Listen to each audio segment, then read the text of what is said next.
The baby woman thought for a second and then nodded and began to stand. "You're right," she said, her words no longer marred by a childish lisp, and her eyes carrying a lucidity that matched the adult form of Jessica. "I'm ready to fight," she said. "Sue, you awake?" Jessica asked the sleeping woman next to her, giving a soft nudge to her side to wake her. Jessie, how's my baby doing?" she asked with a smile. "I'm fine, I'm not a baby though. I realized that it's time to grow up and face my fears," she said as she slipped from Sue's embrace and left the bed. She felt her diaper sag from the weight of her wetting and messing over the past few hours. "I'm gonna go change, and then get ready for the fight," she said as she padded toward the bathroom. "You want some help?" Sue asked with a smile as she got off the bed. "No," was the only thing Jessica said as she entered the bathroom and shut the door behind her. Sue felt like her heart had been ripped out of her chest.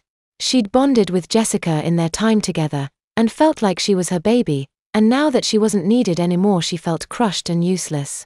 Jessica stood under the hot water of the shower, her mind focusing on Hannah and what she would be forced to do to stop her.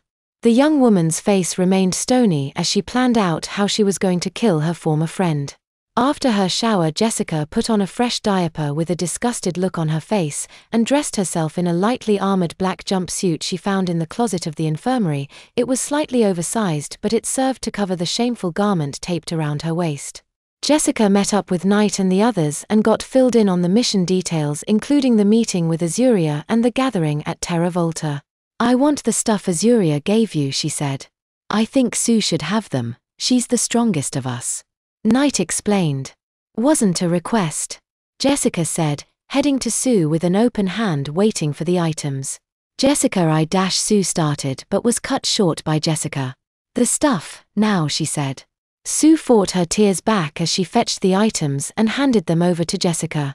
Jessica took the items and put the gloves and necklace on and slung the sheathed sword over her head so it hung behind her. Without a word, Jessica made her way out of the base. "We can't let her go by herself, enchanted items or not," Knight said. Sue ran after Jessica, tears streaming down her cheeks. As she entered the cool air of the night outside, she found no trace of Jessica. "Jessica," she shouted into the emptiness of the night, but got no reply. Jessica sat on the train as it sped toward the entrance to Boomtown. She watched the city pass by her in a blur. She felt a pang of sadness at the thought of the tears in Sue's eyes when she took Azuria's relics from her. She knew that she'd hurt Sue, but it was better this way. It was easier to have a clean break.